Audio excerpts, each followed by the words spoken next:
Hare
तुझ भाव आहे देव तरी हा सुलभ उपाव. जास्त कमी केला तुम्ही.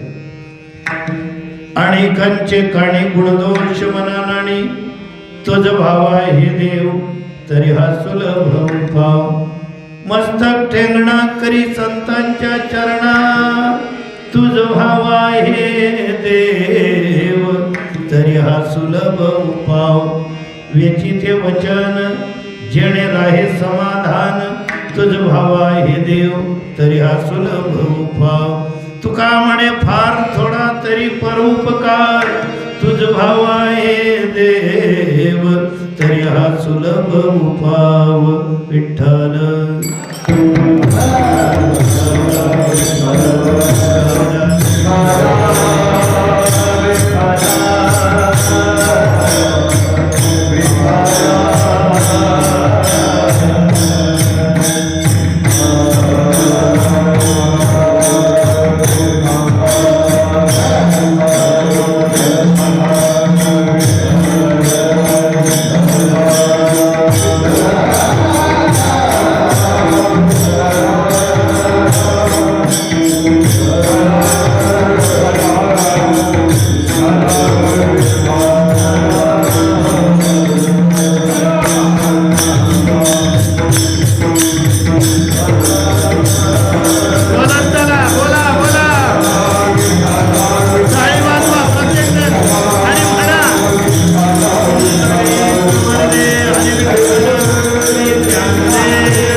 राधे राधे नाम घेता पवित्रानंत पापे होती भस्मसात.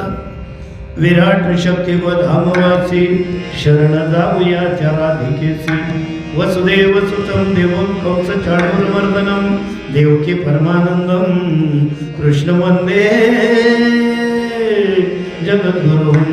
श्रीकृष्ण गोविंद हरे मुरारे. गरबा. हे नाथ नारायण वासुदेव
होय सकळ विद्येचे अधिकरण.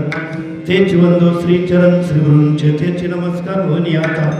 भावे गावे गीत शुद्ध करून या चित्त अभंग.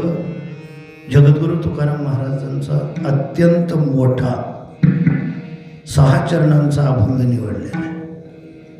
कारण एक क्षेत्रावरचं कीर्तन आहे. रात्रभर चाललं काय दिवस उगवला काय. हे काही कुठलं खाजगी कीर्तन नाही की बा हे काय म्हणतील आणि ते काय म्हणतील. इथे काहीच कोणी म्हणणार नाही. मोठा अभंग निवडलाय चांगला.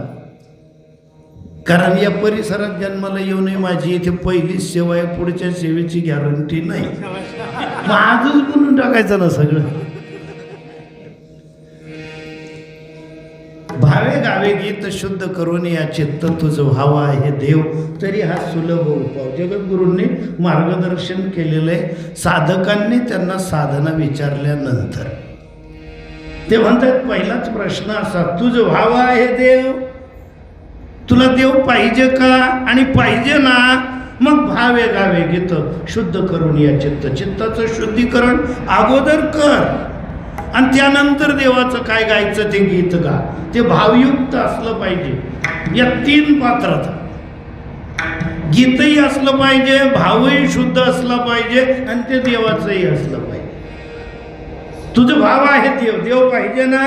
मग अनेकांचे काणी गुणदोष मनाना आणि पहिलंच पथ्य लगेच साधन सांगितलं. मस्तक ठेंगणं करी संतांच्या चरणा. देव पाहिजे ना तुला, मग साधूंच्या चरणी नतमस्तक हो. आणि हो, अजून एक पथ्य, वेची ते वचन जेणे राहे समाधान.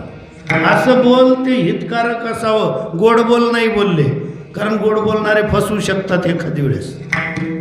काही इतकं कडक बोलतात की ते विस्तवापेक्षा तुरट तिखट उष्ण असतं. तसंही नको, हितकारक बोल जेणेकरून ऐकणाऱ्यांचं समाधान व्हावं. आणि हो, तुका म्हणे फार थोडा तरी परोपकार. तसा तर खूप सांगितलेला आहे, पण तेवढा शक्य नाही ना. थोडा का होईना परोपकार कर, समाधानकारक बोल, संतांच्या चरणी नतमस्तक हो, इतरांचे गुणदोष पाहू नको, शुद्धांतकरणाने शुद्ध चित्ताने भगवंताचं गीत गा. हे सगळं कशासाठी? तुझं भाव आहे देव, तरी हा सुलभ उपाय पांडुरंगा गर्व प्रथम.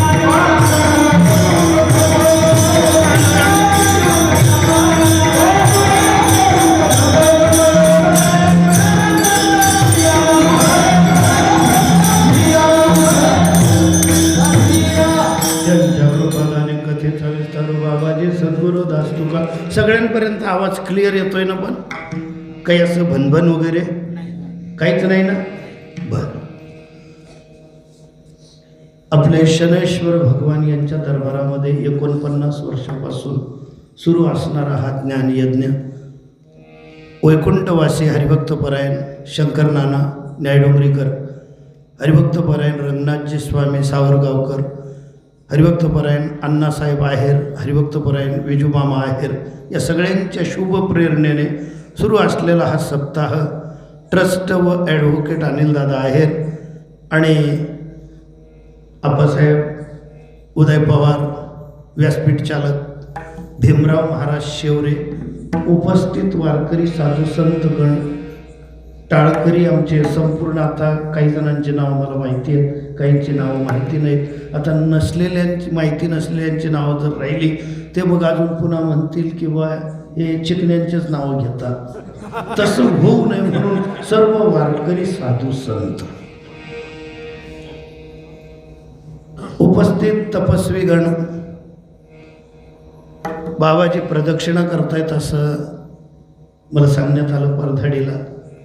प्रदक्षिणा करणं हा फार अवघड नियम असतो. सगळ्या गावाला उठवावं लागतं. आपल्याला कोणीच उठवत नाही प्रदक्षिणा करणाऱ्यांना. सकाळी सकाळी जी प्रभात फेरी चालते ना, त्यांना नाही कोणी उठवत. त्यांनी सगळ्यांना उठवायचं. उठा साधू संत. एवढंच नाही तर उठी उठी पांडुरंगा, सगळ्यांनाच उठा पांडुरंगा, सगळ्यांना उठवायचं. आणि जे कार्य तुम्ही केलं, ज्यांनी सहज बोलता बोलता आमचा नंबर घेतलेला ते चौधरी साहेब, पाटील साहेब, त्यांनी आमचं कार्ड सहज, मी बाबाजींच्या शनेश्वरांच्या दर्शनाला आलो. येसवळी इथे काल्याचं कीर्तन होतं. म्हटलं चला शनी महाराजांचा नमस्कार करू. पुढे जाऊ. दोघंही भेटले, त्यांना कार्ड दिलं. मी घरी जात नाही तोपर्यंत ही तारीख आली. काही काही लोक आमचे कार्ड फाडून टाकतात. काही आमच्या समोरच कार्ड घेतात आणि असे नखाने घडी करतात. बारीक कळून जातं आम्हाला हे त्यातले नाही आहेत. या ठिकाणी असलेला स्त्रिया पुरुष आबाल वृद्ध सर्व श्रोता समाज, भविष्यातले उद्याचे कीर्तनकार संत महंत, माझ्या मागे उभे असलेलं गण, माझ्या उंचीप्रमाणे तुम्ही बरोबर नेमलेलं आहे त्यांना, तुमच्या सगळ्यांचे हार्दिक आभार. किंवा हे यांच्यातले त्यांच्यापेक्षा मी थोडा मोठा आहे, काही एवढा जास्त फरक नाही. चांगलं तुम्ही ट्रेनिंग दिलं. पोरांच्या टाळावरून कळलं, त्यांच्या पावलीवरून कळलं. ठाईमध्ये सुद्धा एक पोरगं टाळ वाजवत होतं, म्हणजे यश आलेलं आहे. विठ्ठल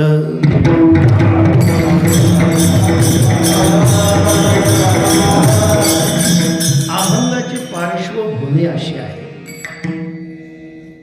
कधी भंडाऱ्या, कधी भामचंद्र, तर कधी घोराड्या डोंगरावर नित्य तपसाधना करणारे जगद्गुरु तुकाराम महाराज गवर शेटवाणी, गंगाराम बुवा मवाळ आणि संताजी महाराज जगनाडे हे चारही साधू नित्य आराधना यांची चालायची, साधना चालायची. रोज भेटायला मंडळी यायचे. भेटायला म्हणजे नुसते कसं काय चाललं हे विचारायला नाही. ज्यांना काहीतरी साधनेतल्या उणीवा आहेत, त्रुटी आहे, ते यायचे मार्गदर्शनासाठी. पण मजाल नाही कोणाचे तुकाराम महाराजांचे सरळ सरळ बोलून जाते. देहू गावातले तुकाराम महाराज वेगळे आणि या तप साधनेतले या तिघही डोंगरांवरचे तुकाराम महाराज वेगळे. या डोंगरांवर नाम घेता का पेयम, घरी तर पत्नी उसाने मारायची.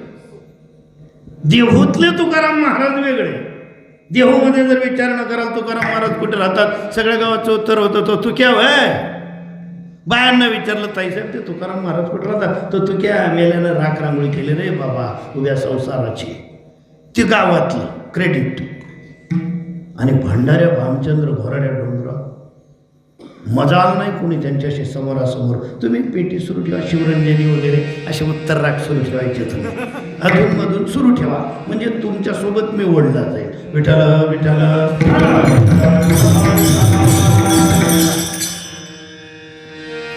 सहज एकदा तप साधनेमध्ये गुंग असताना आलेली मंडळी संताजी महाराजांशी बोलले की महाराज आम्हाला जगद्गुरूंना काही समस्या सादर करायच्या, त्यात काही उत्तर मिळवायचे.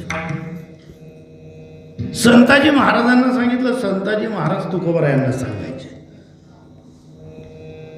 श्री विठ्ठल म्हणून ध्यान समाधीला सुरुवात व्हायची, जय विठ्ठल म्हणून समाधी उत्थान व्हायचे. विचारलं जय विठ्ठल झाल्या क्षणीच डोळे बंद संतो. कारण संताजी महाराज त्यांचे मित्रही होते आणि शिष्यही होते. संताजी महाराजांनी सांगितलं की जगद्गुरू आपल्याकडे काही साधक आलेले आणि त्यांना तुम्हाला काही विचारायचं आहे. विचारायचं प्रत्येकाला की तुम्हाला काय विचारायचं आहे. सगळ्यांनी एकमताने उत्तर दिले, एक प्रतिनिधी नेमून. महाराज आम्हाला देव पाहिजे, देव मिळेल का. साधूंकडे या कारणासाठीच लोकांनी यावं. साधूंकडे आकडे विचारायला लोक येतात, हे दुर्दैव आहे.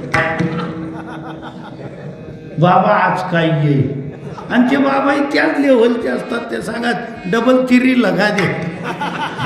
दोघही एकाच श्रेणीचे असतात. ते एक कोणीतरी सुटलेला असावा जाळ्यातून, एक तर विचारणारा किंवा सांगणारा. बंधे को बंधा मिले, छूटे कौन उपाय. सेवा कर निर्बंध की, जो पल में दे छुड़ाए. विठ्ठल विठ्ठल. असं नाही की गुरुने शिष्याची सोडवण करावी. कधी कधी शिष्य एवढे प्रभावी ठरतात. गोरक्षनाथ महाराज श्रीराज्यात फसलेले मच्छिंद्रनाथ, गर्तेमध्ये अडकलेले जालंधरनाथ, कानिपनाथांनी सोडवलं. गुरुच प्रभावी पाहिजे असं परमार्थात नाही. गुरु आणि शिष्य श्रेणी दोघांची एक. आता वारकऱ्यांमध्ये जरी आलं ना कुणी कुणाचे गुरु राहा. आता हे गट आणि तट निघाले ते जाऊ दे. आमचे गुरु काही काही सांगतात महाराज आमचे गुरु. अरे हा तुझे गुरु आहेत, आमचे कोणी लागतात ना. ते तुझं गुरु म्हणजे तू काय कुंपण करून ठेवशील का त्यांना. ते काही वतनदारी आहे का. तुझे गुरु आहेत, आमचे गुरु नाहीत कधी. गुरुची म्हणजे तुला माहिती आहे का.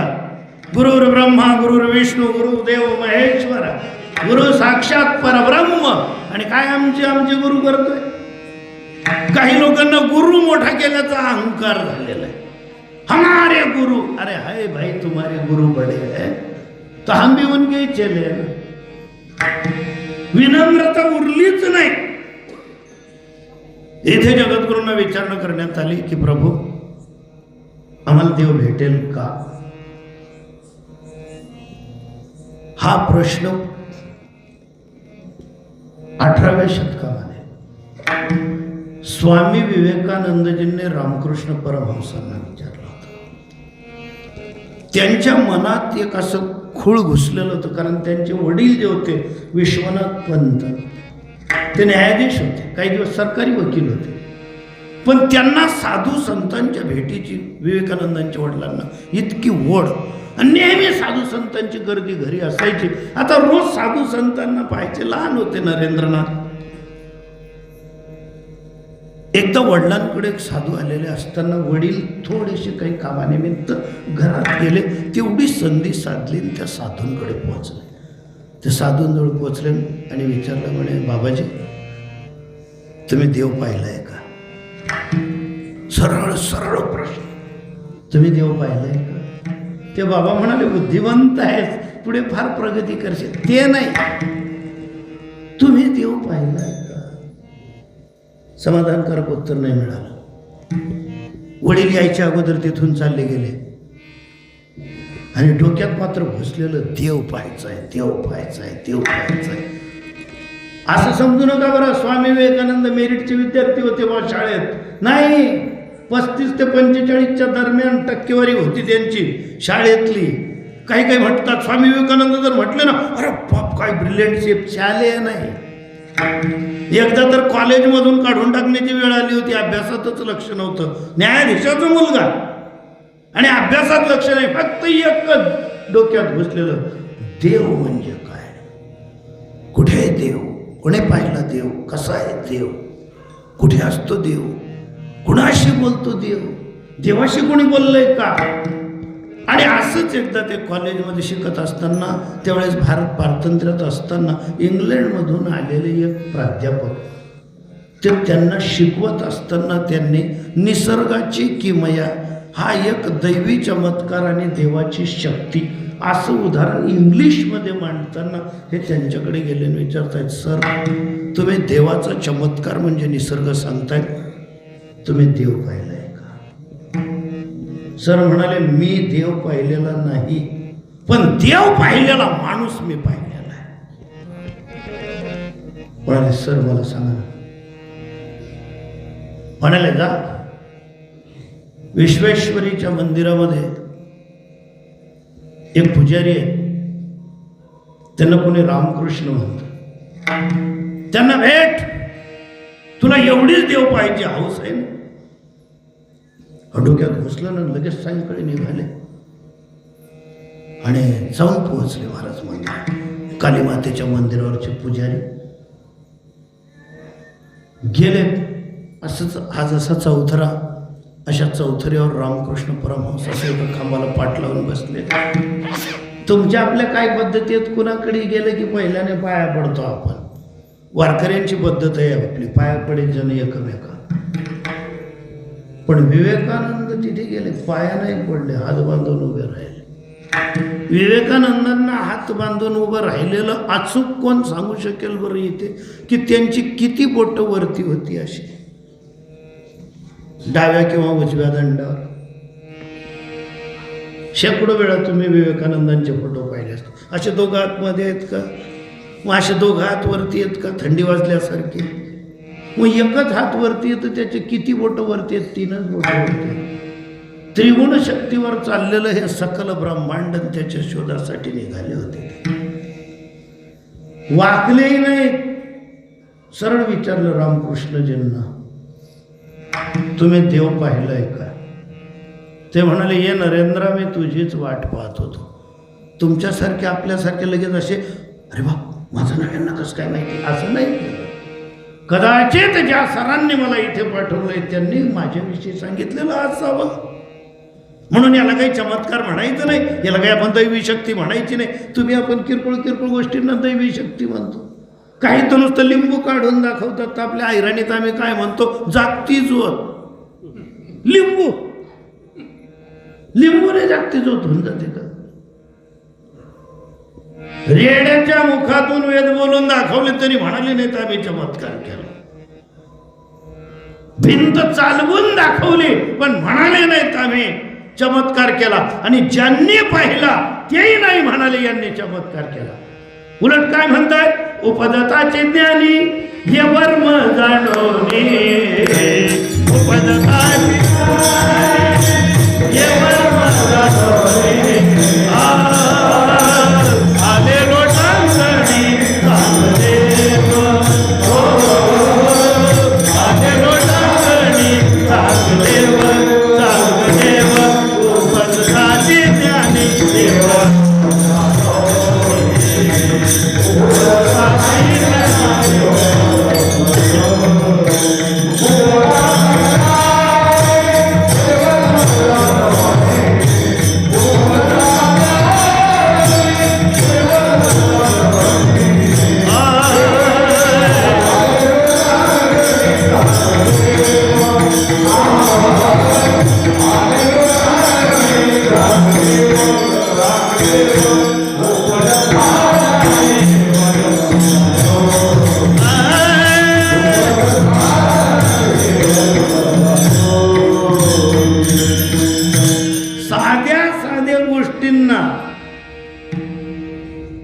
कधी आविष्कार घडू शकतो. 5 वर्षाच्या पोराने कीर्तन करून दाखवलं म्हणून लगेच असं म्हणू नका, चमत्कार आहे. आता व्हॉट्सअपवर एक मेसेज आणि एक व्हिडिओ पाहिला आम्ही. 8 महिन्याचं बाळ आई गीतेचा पूर्ण श्लोक म्हणते आणि शेवटचा शब्द ते पोरग म्हणतं. किती महिन्याचं? वर्षाचं नाही बोललो मी, 8च महिन्याचं. आई नुसतं म्हणते शरणम, ते 8च महिन्याचं पोरग प्रपद्ये प्रपद्ये. शिकलेल्यांना म्हणता येत नाही. एका पुरीचं नाव प्रतिभा आणि ती सांगायची प्रतिभा. 12वीची पोरगी आणि हे 8 महिन्याचं बाळ. लगेच दैवी चमत्कार नका म्हणू, याला आविष्कार म्हणतात. विठ्ठल विठ्ठल.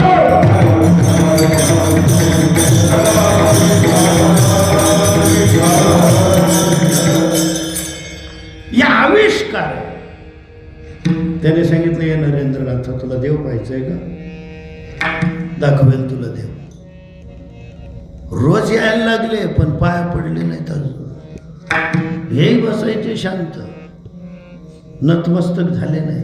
कधी कधी विरोधात बोलायचे, तुम्ही देव पाहिलाच नाही, तुम्ही काय मला दाखवाल? पाहिला असता तर आतापर्यंत. म्हणजे तुला पटत नाही मग कशाला येतो इथे? देव म्हणजे ते काय असं काय खिशातून काढल्याने लगेच दिला? गरज किती आहे, पात्रता काय ते ओळखावं लागेल ना अगोदर. तुझं भाव आहे देव. अर्ध्यावर गीता पोहोचल्यावर सांगतायत अर्जुनाला, तू म्हण हे मीची तरी माझी या भजनी प्रेम धरी. अर्ध्यावर. सुरुवातीला का नाही सांगितलं? सुरुवातीलाच कसं काय सांगतील? एखादी नववधू घरात परणून आली, त्या पोरीला पहिल्याच दिवशी सांगते का सासूबाई हे पोरी सगळे 5 वाजता उठावं लागेल आणि जर 6 वाजेपर्यंत नाश्ता नाही झाला तरी याद राहा. ती पोरगी फोन लावणार नाही का माहेरी? तिकडनं 4 गाड्या भरून या आणि दाखवा यांना आजच्याच काय. पहिल्या दिवशी हो बेटा शांततेने सगळं व्यवस्थित आहे, तू धुणं आणत जाय, मी पिळून देईल, तू वाळत टाकून देत जाय, मी काढून आणेल. सुरुवातीला सांगतात.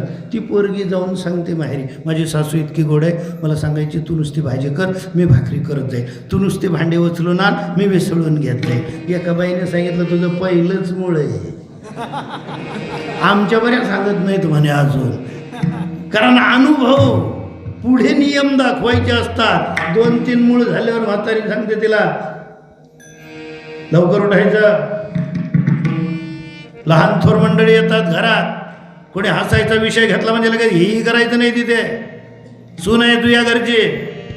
4 लोकांमध्ये जाताना डोक्यावर पदर असावा, सून आहे तू या घरची. हे नियम सगळे पुढे. सुरुवातीला नाही, अर्ध्यावर सावध गेलं मग सांगतात आता विश्वरूप दर्शन आहे, आता विभूती योग आहे, आता भक्ती योग. मग आतापर्यंत काय होतं? सुरुवातीला शिथिलता असते. अहो दाखवा ना देव. इकडे तुला देव पाहायचा ना, जवळ बोलावलं. 2 पायाचे अंगठे त्यांच्या 2 पायांवर ठेवले आणि 2 अंगठ्याच्या बोटात जवळून 2 कानांना स्पर्श केला आणि वरती नुसतं उचललं. विवेकानंदांना गरारल्यासारखं दिलं सोडून. काय झालं? पहिली अवस्था पूर्वविराग. जास्त बोलणं बंद होतं. जे जास्त श्रीमंत असतात ना, त्या हातांमध्ये अंगठ्या घालून नाही फिरत. जे एकाच हातात 4 अंगठ्या घालून फिरतात, समजायचं एवढ्याच आहे आणि घरवाल्यांवर विश्वास नाही. विठ्ठल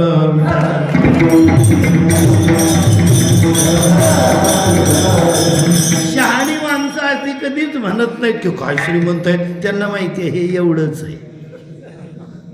ज्यांच्याकडे प्रचंड ज्ञान आहे ते म्हणतात मग पामराय काय झोरप, पायीची वाहनं पायी बरी, कुठे प्रगट पसारा. विवेकानंदांना विचारलं काय पाहिलंस? कुठे उत्तर आहे? जे पाहिलं ते सांगता येत नाही.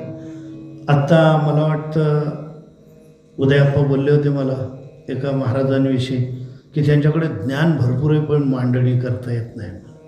ज्ञान म्हणजे गणेशाची कृपा आहे, आणि वक्तव्य म्हणजे सरस्वतीची कृपा आहे.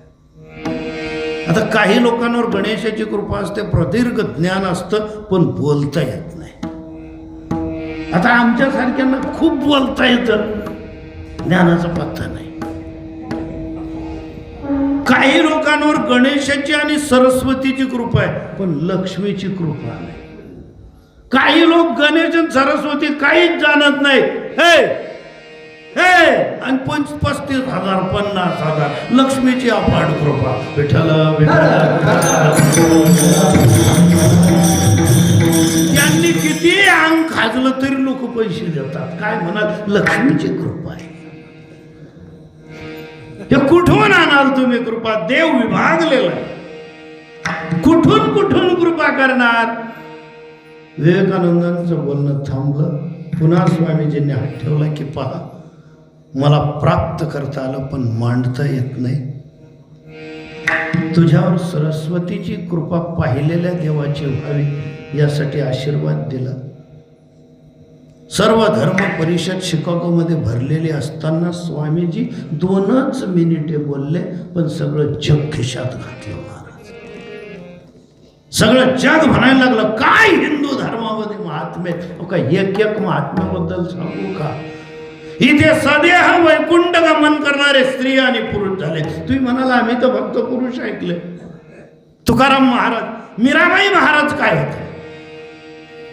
द्वारकाधीशाच्या मूर्तीमध्ये विलीन झाल्या, देहही नष्ट झाला. ही अशा महात्मे या भूमीने पाहिले. आज तुम्ही पहा, दुर्दैव आहे, भारतीय जनता विदेशी आचरण करते आणि विदेशी लोकांच्या, तुम्ही एस्कॉन संस्थेतल्या हरे कृष्ण हरे रामा या मार्गातल्या शेंड्या पहा, आपल्या बायांच्या वेण्या नसतील एवढ्या त्यांच्या शेंड्या आहेत. महाराज विठ्ठल विठ्ठल.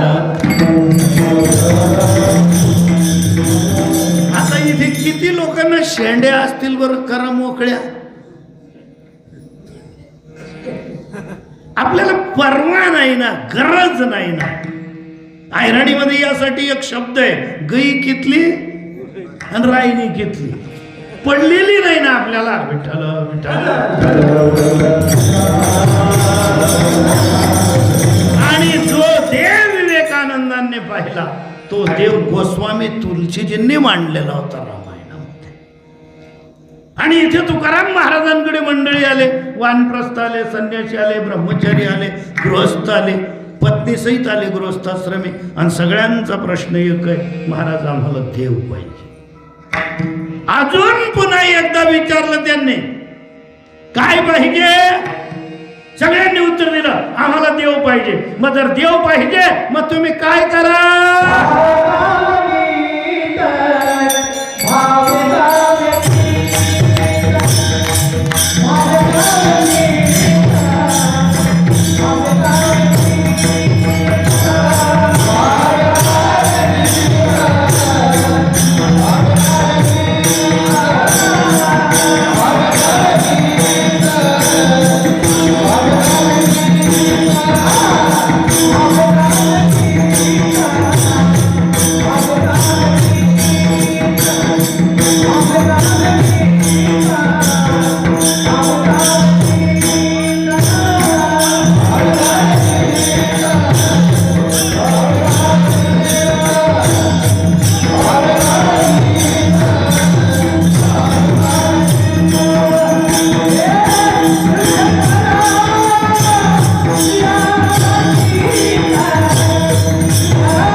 गीत गायचंय, पण सर्वप्रथम सांगितलं, कारण कोणत्याही पात्रता फेऱ्या असतात, प्रवेश मिळेल पण पात्रता शुद्ध करून या चित्त, चित्ताचं शुद्धीकरण करा. मग तुम्ही म्हणाल असं सांगितलं का तुकाराम महाराजांनी, अगोदर चित्त शुद्ध करा, काय इथं गर्दी गेले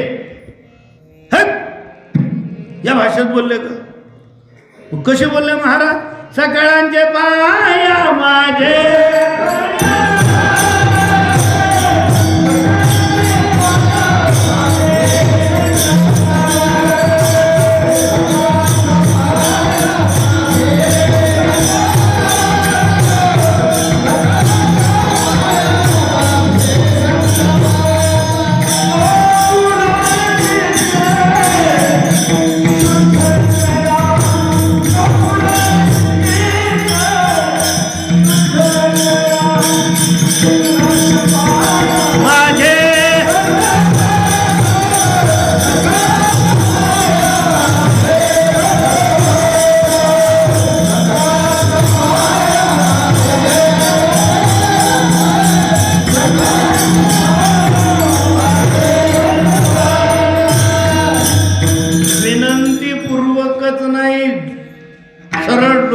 घेऊन विनंती. जर देव पाहिजे असेल आणि देवाचं गीत गायचं असेल, पहिल्याने चित्ताचं शुद्धीकरण करा. तुम्ही असं समजू नका की चित्ताचं अशुद्धीकरण आत्ताचा विषय, हे काहीच नाही.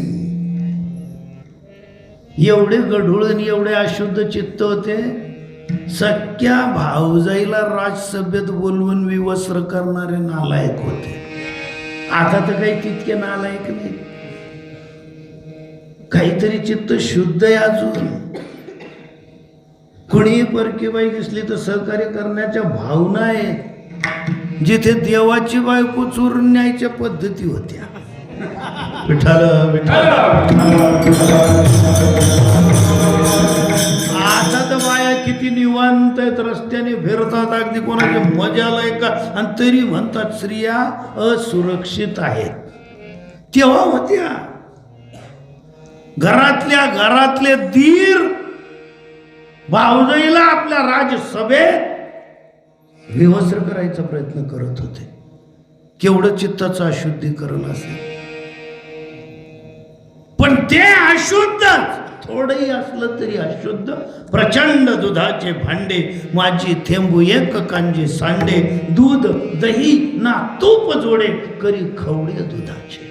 एवढं पातेलं भरून दूध आहे आणि त्याच्यात एकच बारकासा विजातीय कण पडला. विजातीय दूध तापवलेलं आहे, गार केलेलं आहे, दही करायचंय सकाळी, आता गार झाल्यावर विरजणही टाकून दिलं रात्री, आणि सकाळी उठून ते परातवरची काढतायत आणि पाहतात तर काय दूधही राहिलं नाही. काय झालं नाही? दही झालं नाही. मग काय झालं? काय झालं सांगा ना, काय झालं? काय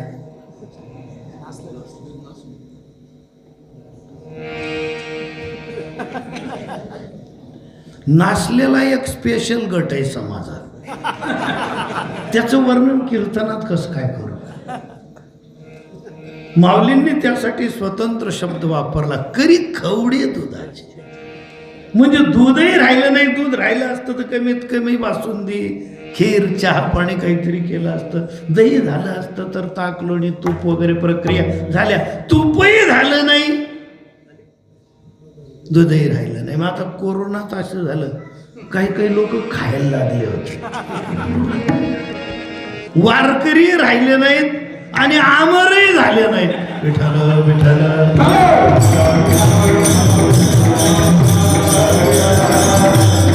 आणि तरी भेटायला येतात ते लोक. जय हरी महाराज, या या या या जवळ बसा, या काय कसं काय चाललं? काय नाही, अगदी व्यवस्थित आहे. भाजी बदलली काय? ते काय झालं महाराज? काय चिंता करू नका, हम नकटे तुम नकटे सब नकटो का मेला, बीच में आया नाकवाला वो भी उनका ही चला. अहो, त्यांनी मांसाहार करून नियम मोडला असं जर म्हणायचं असेल, मग माळा गळ्यात घालून जर आमचे नजर मलिन परनारी निरखी, हृदय मलिन विषय संग लागी. गळ्यात माळा असून ज्याच्या अंतःकरणामध्ये विषयाचं जाळं पुसपुसलेलं असेल, नजरेमध्ये स्त्री दिसल्याबरोबर काम वासना भडकत असेल, मग आमच्यात आणि त्या माळा काढून फेकणाऱ्यांमध्ये फरक काय राहिला? विठ्ठल विठ्ठल. अशुद्ध झालं म्हणजे सगळं अशुद्धच होणार. समोर बसलेल्यांना जगद्गुरूंनी अगोदर विचारलं, तुझं भाव आहे देव, तुम्हाला देव पाहिजे का? मग भावे गावे घेत. मग काय भाव? भाव कशाला म्हणतो आणि भाव ओळखायचा कसा? कळेल कसा आम्हाला अंतःकरणातला भाव काय? दोन पैलू तुमच्या समोर मांडतो. दोन. कल्पना करा, 20-22 वर्षाची एक पोरगी, विवाह झाला, सासरी नांदायला आली. तिचा पती 26-27 वर्षाचा तरुण. घरामध्ये सासूबाई आणि सासरे. 150 एकर जमीन चांगली बागायती आहे. नवरा नोकरीला आहे, सासरे शेती पाहतात, सासूबाई सुशिक्षित आहेत, पोरगी सुद्धा ग्रॅज्युएशन झालेलं आहे. नांदायला आली. काय जेमतेम 2 महिने झालेले असतील लग्नाला. त्यावेळेस लँडलाईन फोन होते, आता सारखे मोबाईल नव्हते. सकाळी पावणे 9ची वेळ, 10:30 वाजता नवऱ्याला नोकरीवर जायचंय, सासरे शेतात गेलेले. वातावरण मांडतोय मी तुमच्या समोर. सासूबाई असे फ्लावर, गड्डा, कोबी, कोथिंबीर वगैरे कापतायत आणि ही पोरगी किचनमध्ये काहीतरी कणिक वगैरे मळते. तशात फोन वाजला घरात. फोन वाजल्याबरोबर मी सगळ्यांना विचारतो, त्या पोरीच्या अंतःकरणात फोन कुठला असावा हा भाव असेल? कुठला? कुठला? कोण बोललो माहेर? क्या बात है. ते असताना ते माशाच्या पोराला पोहायचं शिकवावं लागत नाही, वाघाच्या पोराला शिकार शिकवावं लागत नाही. मग जे नेहमी कीर्तनाचे विषय ज्यांच्या घरात असतात ना, त्यांच्या पोरांना शिकवावं लागत नाही. आता ज्यांना काहीच माहिती नाही, आमच्या घरी आल्यावर असं नमस्कार करायचे, तर माऊलींचा फोटो समोर लावलेला, ते आलेली व्यक्ती म्हणायला लागले, माऊलींचा फोटो आहे. ते बरोबर आलेलं, कोणती माऊली? तू नको पुढे या चक्करमातून समोर. त्याला वाटलं बाईचा फोटो तर काही दिसत नाही एखाद्या, कोणती माऊली? महाराष्ट्रात जन्माला येऊन ज्यांना माऊलीच माहिती नाही. आमच्या घरी साने गुरुजींचा फोटो, मला तारीख द्यायला आले 2-3 जण. मी वाड्याला राहायचो तेव्हा. ते मला तारीख वगैरे दिली कीर्तनाची, आणि पुन्हा त्या फोटोकडे पाहायचे. चहा झाली, पोहे झाले, पुन्हा एक माणूस गुरुजींच्या फोटोकडे पाहायचो, साने गुरुजींच्या. मग मी त्यांना विचारलं, आवडला का फोटो? तो मला काय विचारतो, दल्लाना फोटो आहे का म्हणे. आता ज्याला साने गुरुजी नामना दल्ला मातलाच परत पाहिजे. कशाला खानदेशात जन्माला आले? विठ्ठल विठ्ठल. आता साने गुरुजी म्हणजे आमच्या आईचे शिक्षक असल्यामुळे आवडीने त्यांचा फोटो घरात लावलेला. आमच्या घरातला नियम होता त्यावेळेस, गुरुजींचा नमस्कार केल्याशिवाय दिवसाला सुरुवात होत नव्हती आमच्या. पहिल्याने साने गुरुजींना नमस्कार, नंतर मग सगळं काय. आणि तो विचारायचा दल्लान फोटो शेअर. मी घेतलेली तारीख बंद करून टाकली. म्हणतं काही नाही भाऊ, तुमले तर काही उजाया पडाव नाही, मन बी बोध होई जाई. विठ्ठल विठ्ठल. तुम्हाला सांगू काय तिथे येऊन, तुम्ही साने गुरुजींनाच ओळखत नाही, ज्ञानेश्वर माऊलींना ओळखत नाही. त्या पोरीच्या अंतःकरणात कुठला भाव असावा, फोन कुठला असावा? डॉक्टर साहेब का आत्ता माहेर सोडला,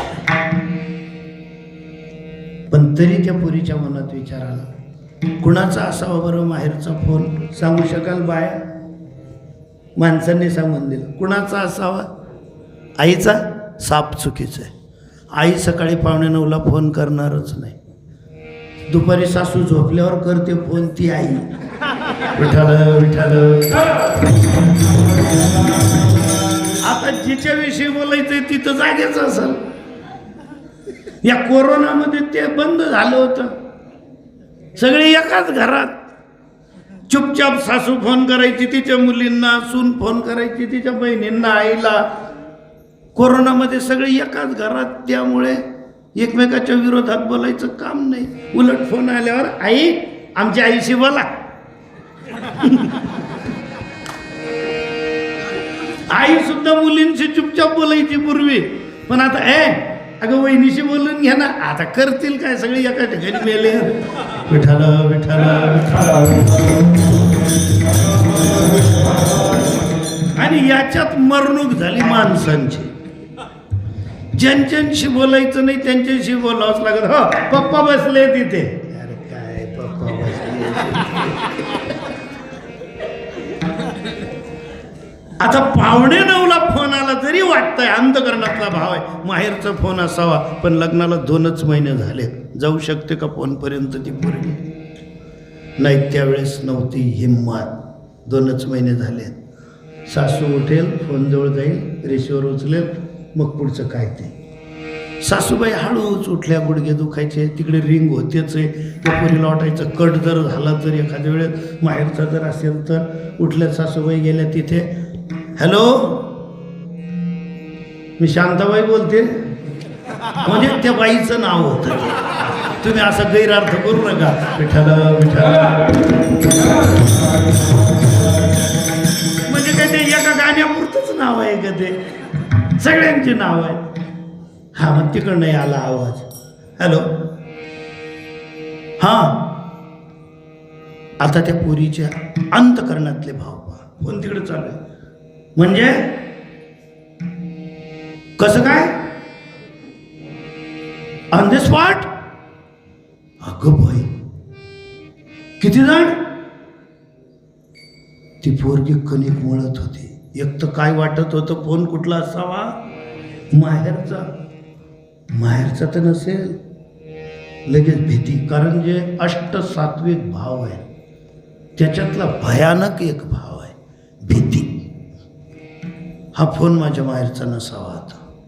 आतापर्यंत वाटत होतं असावा, असेल, पण हा नसला पाहिजे. जर कदाचित असलाच मग तशीच कणिक हातातली कशी तरी निपटली, भरलेल्या हातांनीच येते. आणि सासूबाई बोलतायत, बरं बरं बरं बरं, किती वाजेची वेळ दिली आहे?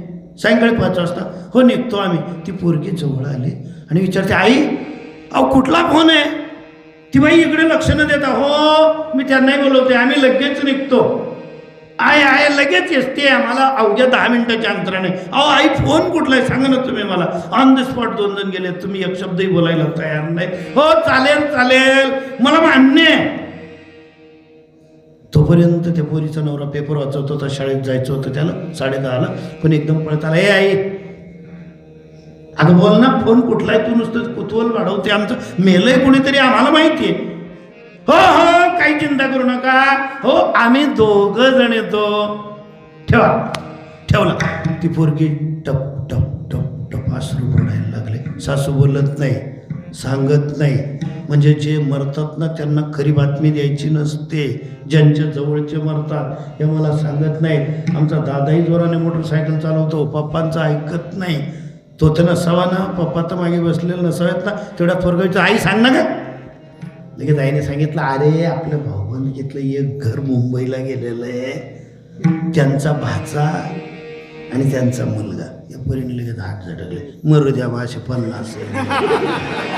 आपल्या भाऊबंदकीतले सगळे भाषे मेले तर मला काय. आपला बाप नाही ना, लगेच भाव पालटला. विठाल विठाल. स्थिर आणि स्थायी 2 भावांत करण्यामध्ये, आपलं आणि परक. पण त्या पोरीच्या चेहऱ्यावर लगेच आनंद. आता रडत होती बरं, अश्रू कणकेच्या हाताने पुसताही येत नाही, पण चेहऱ्यावर एकदम हसू. तिच्या नवऱ्याकडे तिने पाहिलं, तोही हसत होता. आनंद काय होता, हे 2 स्पीड ब्रेकर जाणार आहे, सासू सासरे 2 जाणार आहे. आणि सासूबाई काय बोलल्या, आम्ही 15 दिवस तिथेच राहू. म्हणजे आता फक्त तू आणि मी, विठो तुझे माझे राज्य. दोघांचे चेहरे खुलले. ती आई मुलाकडे पाहायची, सुनेकडे पाहायची. का रे, आपल्या भाऊबंदकीतला भाचा आणि आपला सुतकी भाऊबंद मेला आणि तुमच्या चेहऱ्यावर एवढं गुलाब कसं काय फुलला? रडायला पाहिजे तुम्ही. ते बोललं का ग, तू आत्ता आत्ता रडत होती ना, चेहऱ्यावर एकदम आसू जाऊन हसू कसं काय आला ग? सासूने सांगितलं, अगं बाई तू भाग्यवान आहे. ज्या वेळेस मी या घरामध्ये परणून आली, मी वाट पाहायची माझी सासू कुठे गावाला जाईल, पण तेव्हा भाऊबंदकीत कोणी मरतही नव्हतं. विठ्ठल विठ्ठल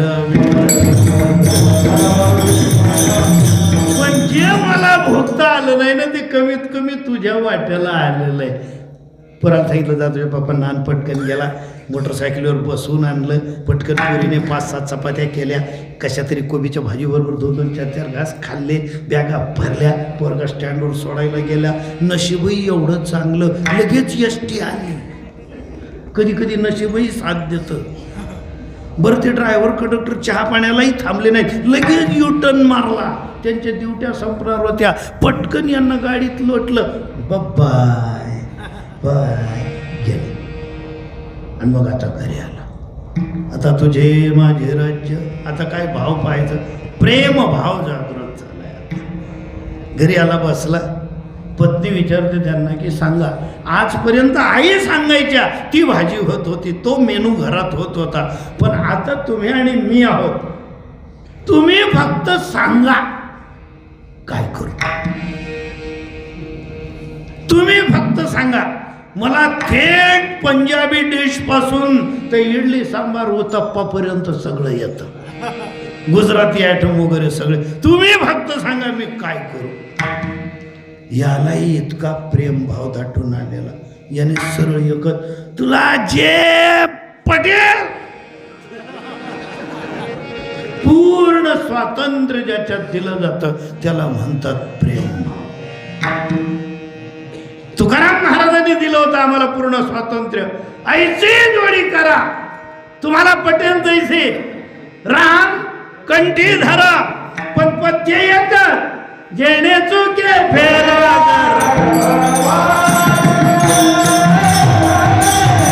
जेणे चुके फेरा.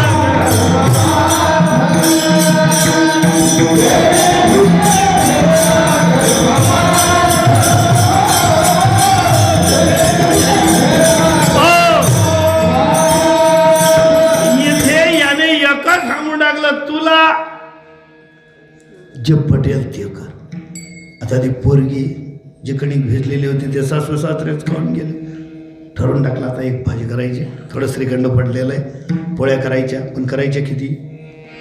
एक हातात 2 पोळ्या, मी खाते 1.5 पोळी, 3.5 तर करता येणार नाही. आज आई घरी नसल्यामुळे यांना प्रेम निर्मिती होऊ शकते. माझ्या हातचे 2 घास जास्त खाऊ शकतात, पत्नीच्या हातचे खाऊ शकतात. यांच्या 3 पोळ्या, माझ्या 2 समजून घेऊ. 5 पोळ्या करायच्या. कणकेत पाणी टाकायला लागले. त्यांच्या 3, माझ्या 2, त्यांच्या 3, माझ्या 2. गेली पातळ होऊन. मग पीठ टाक, झाली घट्ट. मग पाणी टाक, पीठ टाक. त्यांच्या 3, माझ्या 2 आणि गोळा झाला एवढा. पोळ्या बनल्या 13. बसले जेवायला. त्यांना सांगते, मी वाढते, तुम्ही जेवा. ग आता कसलं वाढते जेवा, आता आपणच आहोत ना, आता एकाच ताटात जेवायचं म्हणे. नाही, मी वाढते, तुम्ही जेवा. बसले जेवायला. अहो 2 पोळ्या तर पहिल्याच ओव्हरमध्ये. भाजी संपली की पोळी येऊ द्या, जाऊ द्या, पाहिलं जाईल, देखाय जाईल, वही जाईल. 8 पोळ्या खाऊन गेलो. तरी म्हणतो पोळी देणं म्हणे. नाही, आता आटोपा. ते गेलेत मुंबईला, त्यांचा 5चा टाइम दिलाय, तुमचा 4चाच द्यावा लागेल. आता आटोपा. विठ्ठल विठ्ठल.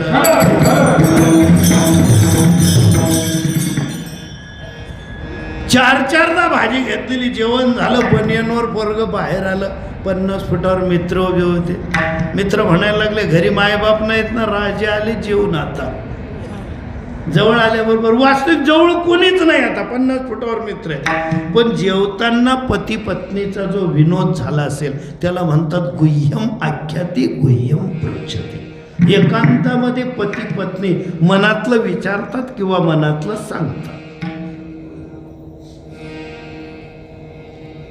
काय बोलणं झालं असेल नसेल, मागे कोणी नाही पुढे कोणी नाही, मित्र 50 फूट लांब आहे, हे पोरगं विनाकारण त्याचं कोण आहे तुझ्याजवळ, मग काय हसला. हा भाव जर ओळखायचा असेल, अंतरीचे धावे स्वभावे वाहिले, आत कोण आहे, प्रिय पत्नी होती. तिला काय बोलला, तुला जे पटेल ते वाढ, तेरे फूलों से भी प्यार तेरे कांटों से भी प्यार, तू खुशी दे या गम दे यार हम है तैयार. तोच भाव तिथून उचला. आता हे पोरग बाहेर आल्याबरोबर मित्र विचारतायत, करे अरे भाजी काय खाल्ली, 4दा घेतली होती बरं, 4दा. भाजी भाजी काय होती आठवायला नको. आठवलं म्हणजे व्यवहार आणि नाही आठवलं म्हणजे प्रेम. कुठला भाव होता, प्रेम भाव. आठवायला नको. तुकाराम महाराजांनाही आठवत नव्हतं पत्नी कर्कश आहे का काय. ज्यावेळेस पाठीवर हुस मारला गेला, या प्रश्नाने सगळ्या अध्यात्म जगताला हादरा पोचतो.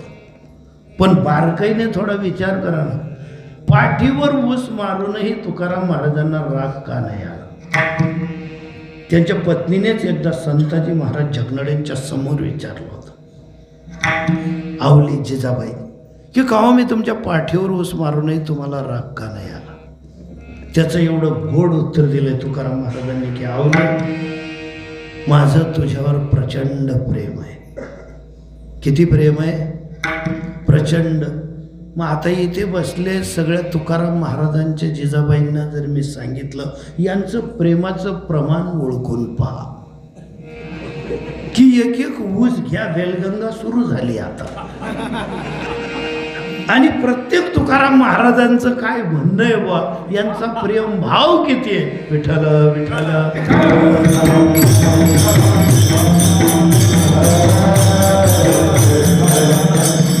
आठवायलाच नको, कोठे आहे ऐसा आठवची नाही. हा झाला अंतकरणातला भाव. आता घ्या याचा दुसरा पैलू सांगतो. असंच एक 26-27 वर्षाचं पोरग, 20-22 वर्षाची पत्नी आणि घरात एकटी विधवा आहे, बाप नाही.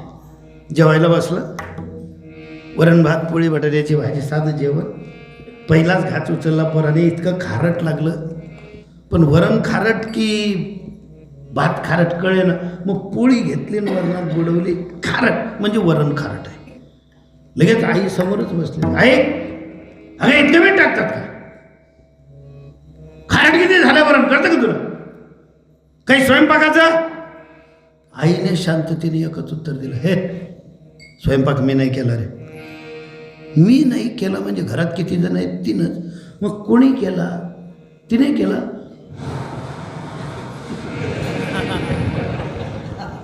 नाही खारट नाही होऊ शकतं एवढा तेवढा. का बदलला अंतकरणातला भाव, कारण ती मला प्रिय आहे. विठ्ठल विठ्ठल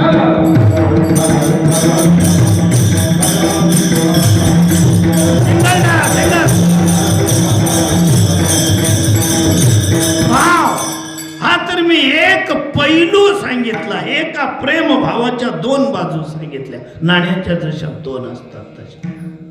मग इथे कुठला भाव अपेक्षित आहे परमार्थामध्ये, एकनिष्ठ भाव. आणि तोही कशासाठी विचारलं पुन्हा, का पाहिजे का देव तुम्हाला, म्हणाले हो आम्हाला देव पाहिजे, पण एक जरी हा भाव असेल एकनिष्ठतेचा, पण शुद्ध ज्याचा भाव झाला दुरी नाही देव त्याला.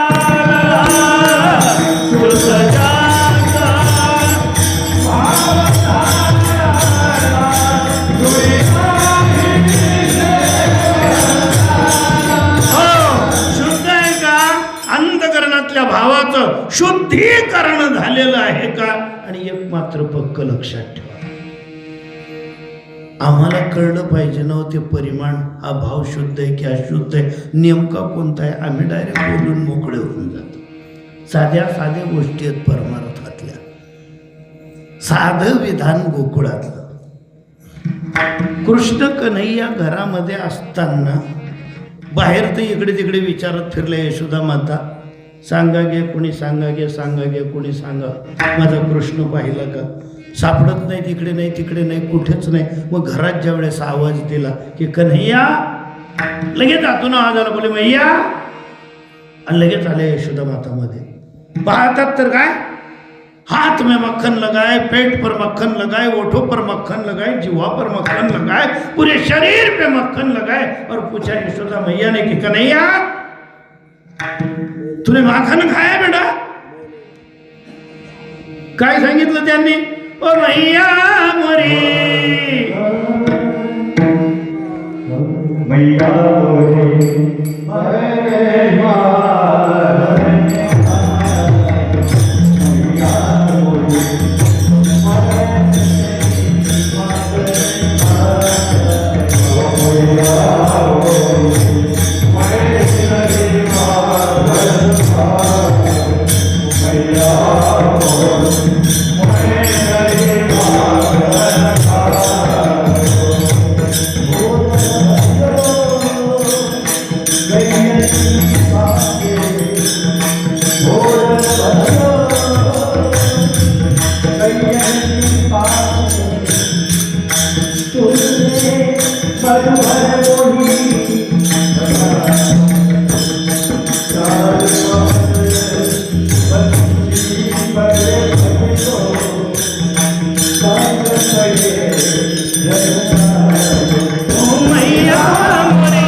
विचार न करता धार्मिक क्षेत्रातले लोक सुद्धा आक्षेप करतायत. तर बाकीच्यांचं सोडा, ज्यांना माहिती नसेल ते समजणारे काय म्हणतायत, मैया मोरी मैं नहीं मक्खन खायो.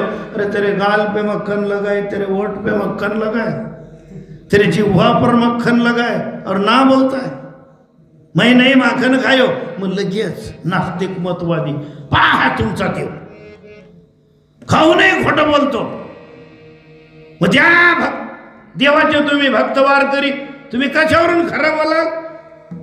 तुमचा देव गालाला माखन लागलंय, सगळा हात भरलेला, ओठांना नाकाला माखन लागलंय, आणि तोही आपल्या आईला सांगतो, अजून लोकांना नाही. काय मैं नाही माखन खाय. पण यातला भाव काय कळेल. इथे भाव शब्द महत्वाचा आहे. वेदांतवादी इथे आपलं मत मांडताय. अरे धडधडीत वेदांत सांगतोय, अहम ना भक्षित्वम, भोजन, भोक्ता आणि भोज्य हे तीन वेगवेगळे असताना कसं काय ग्रहण करता येतं ते भोजन करताना कळेल.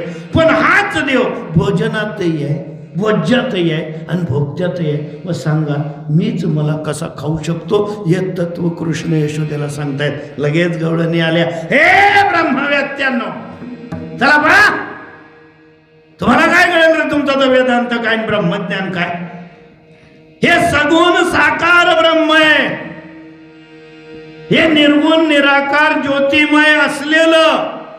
पण या ठिकाणी आला हा का सामान्य माणूस आहे का. सामान्य माणसाने जर एखाद्या बाईच्या खांद्यावर हात ठेवून उभा राहिला तर लगेच लोक बोलतील याला शोभत का, गळ्यात माळ आहेत.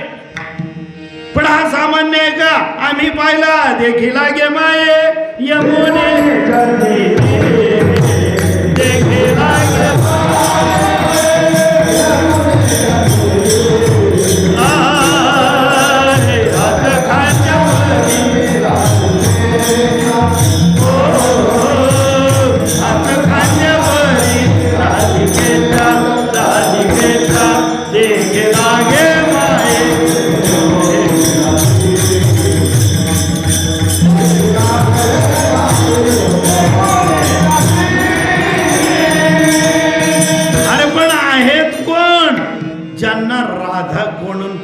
कोण हेच माहित नाही.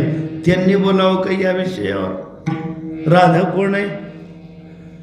पातळ नेसलेला कृष्णच राधा आहे. हे ज्याला माहितीच नाही, राधा काय बाई आहे का? राधा भक्ती आहे.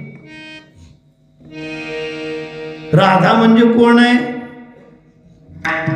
तेच गहू, पोळी त्याच गव्हाची बनते, बट्टी त्याच गव्हाची बनते. रोडगा बनला म्हणजे पुल्लिंगी झालं, आणि पुरी बनली म्हणजे स्त्रीलिंगी झाली का?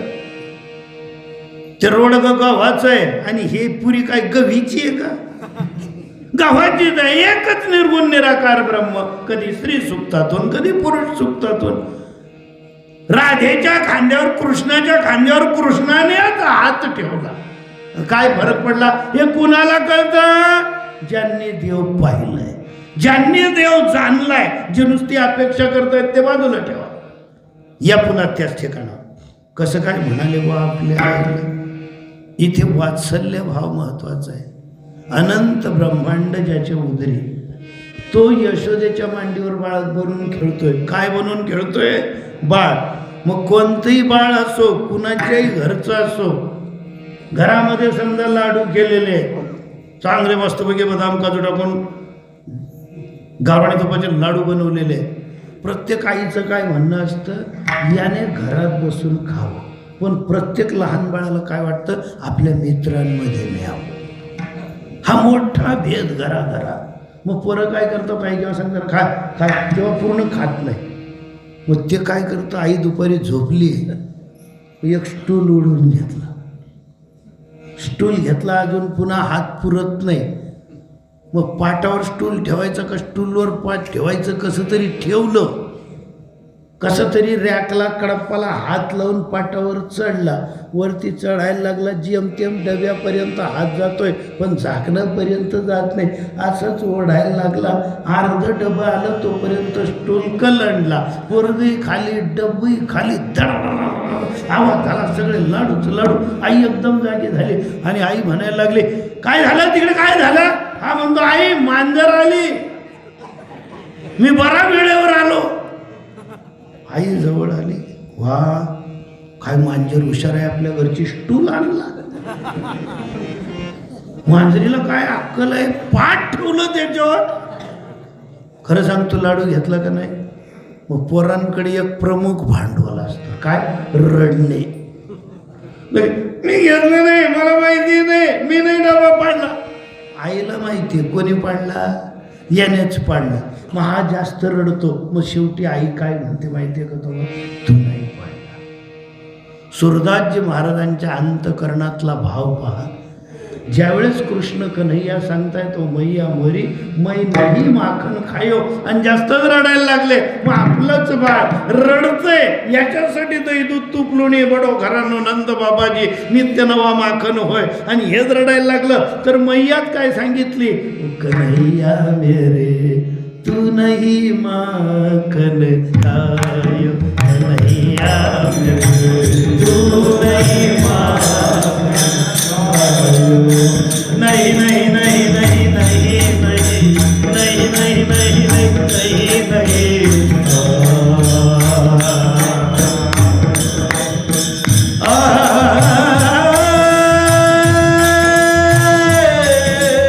ओ मैया मुरी.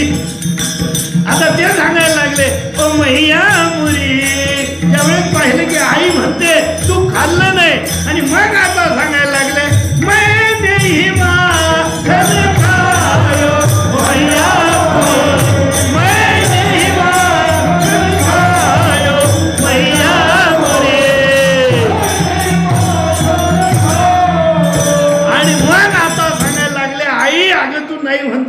पण मीच माखन खाल्लं. मग वेदांती चूप बसले. अरे ते ब्रह्म काय बोलायला लागलं? अरे ब्रह्म तेच आहे, भोगता नाही. पण स्थान काय?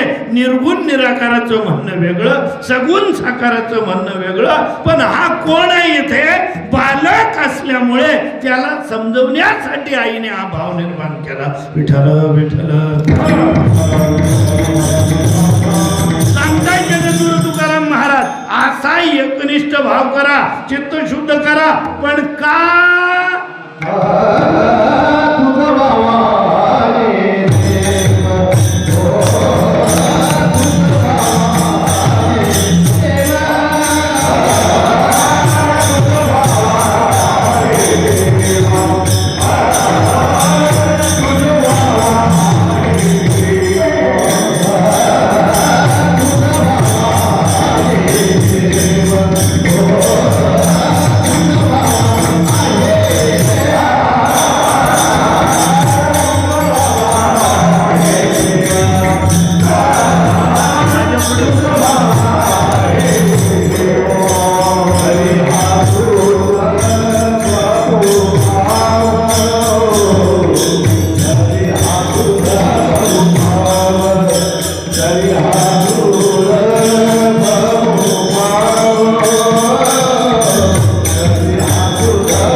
तुकाराम महाराजांनी अगोदर विचारून घेतलं, अजून पुन्हा भाव शुद्ध झाला, सगळं काही ठीक आहे, एकनिष्ठ झाला, चित्ताचं शुद्धीकरण झालं, पण देव पाहिजे का? देव पाहिजे का? हे तुकाराम महाराजांच्या वतीने मी तुम्हाला विचारतो. म्हणणं तुकाराम महाराजांचंच आहे, पण मी तुम्हाला विचारून घेतो, देव पाहिजे का तुम्हाला? बसलेले सगळे, उभे असलेले, देव पाहिजे का? बाया, का तुम्ही फक्त कीर्तन ऐकायला आले? देव पाहिजे का प्रत्येकाला? मग तुम्ही असं जसं काही मी चोरून आणलेला माल इथे विकतोय असे घाबरून का बोलताय? तुम्हाला अशी भीती वाटते हा चोरीचा माल आपल्या घरी नंतर पोलीस येतील बा? पाहिजे का देव? पाहिजे का? मग हो असं म्हणा, मला ऐकू आलं पाहिजे. पाहिजे का देव? काय आवाज कसा पाहिजे? गरजू माणसाचा आवाज केवढा असतो? आता फुकटचे गहू तांदूळ पाहिजेत का विचारू द्या बरं मला. आवाज केवढा येईल? मी विचारतो तुम्हाला, पाहिजे का देव? काय देवाचा अभंग घेत बसलो. आवाज जर रंपम निघेल तर वाहत असे आन विठोबाची याच घोंगडीवर इथल्या इथे तुम्हाला जर देव नाही दिला ना, हा फेटा इथेच सोडून जाईल. शनी महाराजांच्या दरबारात मरेपर्यंत कीर्तन करणार नाही. जर तुम्हाला इथल्या इथे देव नाही दिला तर. पण तुमचा आवाज कसा म्हणजे जशी सोसायटी काढा गेली बाकीची माफ होऊन जाईल. मग पाहिजे का देव? मग ताट बसा चांगले, एकदा सरळ बसा. ते रामदेवजी बाबा कसे बसतात, त्यांना देवाची गरज आहे. तुम्ही असं अंग सोडती ना जसं इलेक्ट्रिक बिल माफ होई राहिलं. बिलकुल एकदम टाईट. ही सावकारी बैठक वगैरे कीर्तनात नसावी. शेवटचं विचारतो, जर हो समाधानकारक आलं तरच मी पुढचा विषय मांडेल, नाहीतर सरळ विठोबा मांडेल. पाहिजे का देव? हो, मग आता देव द्यावा लागेल, कारण आधी बी पोयात जागा नाही. आता जर मी तुम्हाला देव देऊ शकलो नाही तर तुम्ही काही मला व्यवस्थित जाऊ देणार? तिकडे अजून 2 जड सुरक्षा उभे आहे, ते मला पळू देणार नाही. आणि समजा कसं तरी गेलो शर्ट बिर्ट फाडून तोडून घरी, तर मुलाला विचारलं जाईल, हे काय झालं? काय झालं? बाकीचे कीर्तनकार कसे चुपचाप पैसे घेऊन घरी येतात. तुझ्या बापाच्या अंगात देवाला असेल ना तिथे, आणि द्यायची बोंब पडली नाही, उन्हा मुसळ सुजाडी लय आता आंबे आहेत. आता देव द्यावा लागेल, पण मी दिल्याशिवाय जाणार नाही. पण खरंच पाहिजे असेल तर तेवढा आवाज द्या. पाहिजे का देव? देतो ना. मग सांगा देव म्हणजे काय?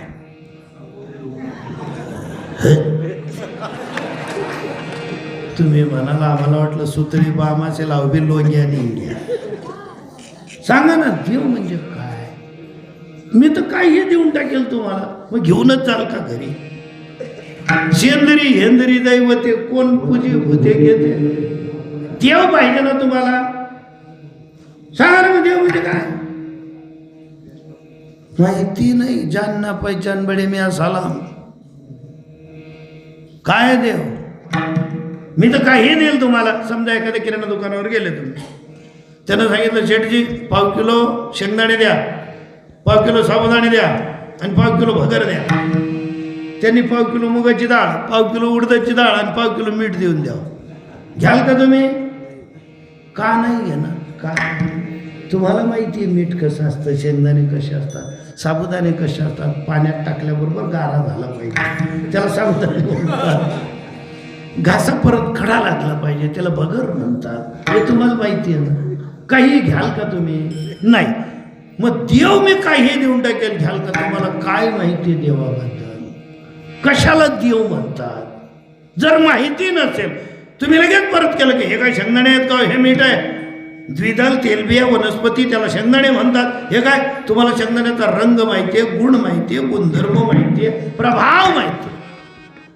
मग देवाचा काय प्रभाव आहे, देवाचा कुठला गुण आहे, कुणाला देव म्हणतात माहितीये? माहिती नाही. आणि मग कसं काय घ्यायला आलो तुम्ही? आपण विठ्ठल विठ्ठल.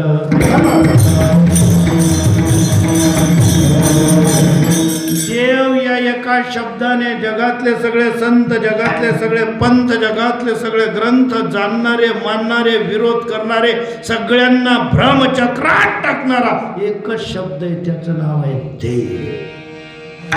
काय आहे देव, कसा आहे देव, कुठे आहे देव, कोणी पाहिला देव, कोणी दाखवला देव? रामायणामध्ये गोस्वामी तुलसीजी देव शब्दाची व्याख्या मांडतात. अगोदर व्याख्या सांगतो, दुसऱ्या चरणावर सेवा संपली तरी चालेल आपल्याला. ब्रह्मांडामध्ये अशी एक शक्ती आहे, जी शक्ती हात नाही तरी स्पर्श करू शकते, पाय नसले तरी चालते, डोळे नाहीत तरी पाहते, कान नाहीत तरी ऐकते, तोंड नाहीत तरी बोलते. ब्रह्मांडातल्या या शक्तीने या जगाची निर्मिती, पालन आणि संहार करण्याची शक्ती ज्या शक्तीने आपल्यात ठेवली आहे, त्या शक्तीला देव म्हणतात. विठोबा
शक्तीला देव म्हणतात. आणि या देवाच्या तीन प्रमुख अवस्था आहेत, ईश्वर, परमात्मा आणि भगवान. मग सांगा तुम्हाला काय पाहिजे?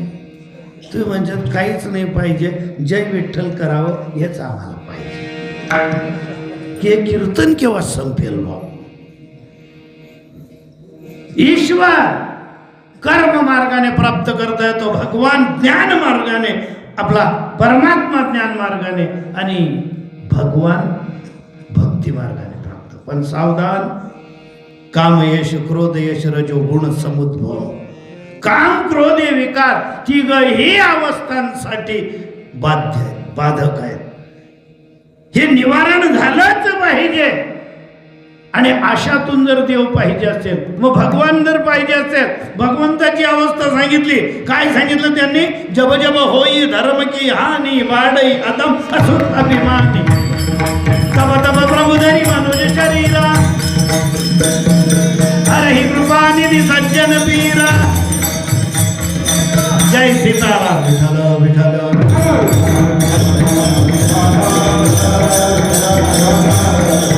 त्याच वेळेस ज्या वेळेस मी शरीर धारण करतो, केव्हा परित्राणाय साधूनां विनाशाय च दुष्कृतां, हे माझं प्रमुख कार्य असतं. आणि हे साधकांनो, जर तो देव पाहिजे असेल तर पहिलीच बाधा या अभंगाच्या 3ऱ्या चरणात, अनेकांचे कान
जर आपल्याला देव पाहिजे ना, तुम्ही काहीही करो, आपण त्यांच्या विषयी छेडायचे नाही. आपल्याला काय करायचंय? ज्याला जे करायचं असेल, ज्याचा हात मुळे त्याच्या गळ्यात पडेल, आणि जे जसं कर्म करतील भरतील, पुढे शिंदळीचे रडतील, तुकाराम महाराजांच्या भाषेत. आपल्याला काय करायचं? पण झालं काय परमार्थिक लोकांचं माहिती आहे का? एकत्र जर आले, पहिले 5च मिनिटं देवाचं बोलतात आणि लगेच तुम्हाला माहिती आहे का त्याचं काय त्या बोलण्यावर जाता एक नंबरचं नालायक आहे. बाया जरी बसल्या ना, ज्ञानेश्वरी पारायण, गीता पाठ वगैरे सगळं काही व्यवस्थित करतील, एकदम व्यवस्थित बोलतील. दुसऱ्याच मिनिटाला त्यांचं पाहिलं तर तुम्ही त्या ताईंचं सगळं विष्णू सहस्रनाम पाहिलं, ते जाऊ द्या, सासूमध्ये कुठं राहते ते.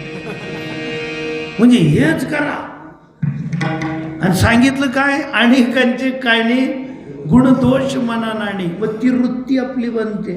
हे तर जाऊ द्या, रामायणामध्ये रामजींना वनवास झालेला असताना 14व्या दिवशी संध्याकाळी शृंगवेरपूरमध्ये आले, निषादपती गोराजाच्या नगरीत. एका दर्भशय्येवर जानकीजी झोपले आहेत, एका दर्भशय्येवर रामजी मर्यादेच्या अंतरावर सुमंतजी झोपलेले आहेत.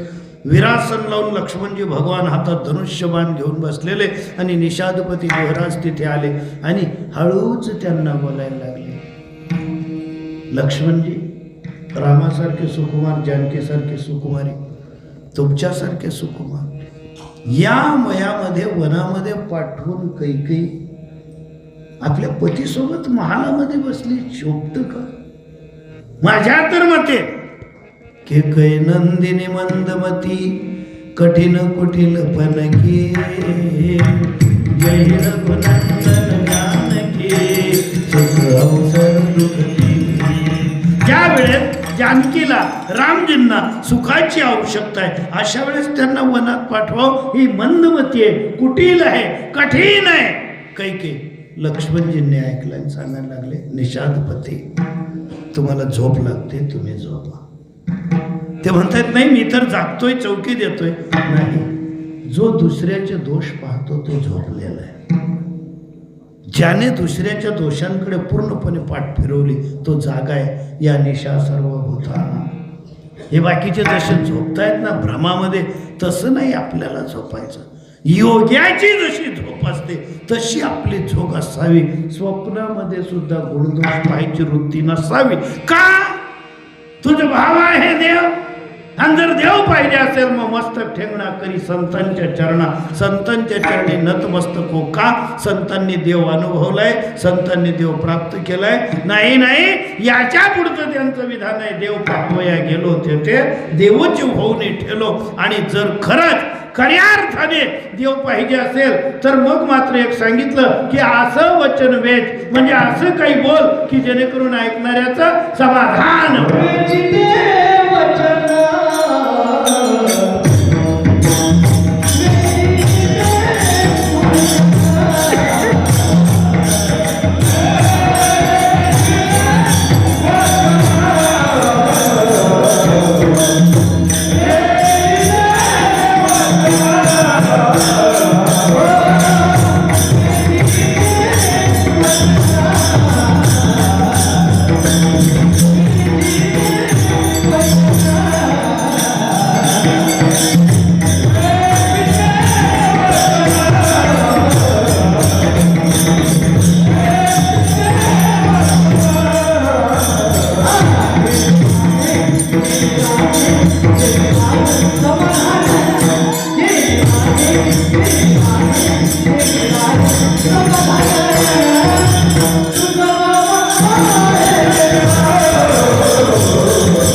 मर्यादेची परिसीमा या ठिकाणी आखून दिली वारकऱ्यांना. जे वारकरी असतील, बसा चौधरी साहेब ऐका ना, या ना इकडे, जाऊ द्या तिकडे, जे व्हायचं ते. आपलं कोणतं दूरदर्शनवर कीर्तन चाललंय, बसा मस्त पैकी ऐकून घ्या. आप कुठे गेले? राहू द्या ते जे व्हायचं ते नंतर चहा ठेवा नका ठेवू जाऊ द्या तिकडे विठाल विठाल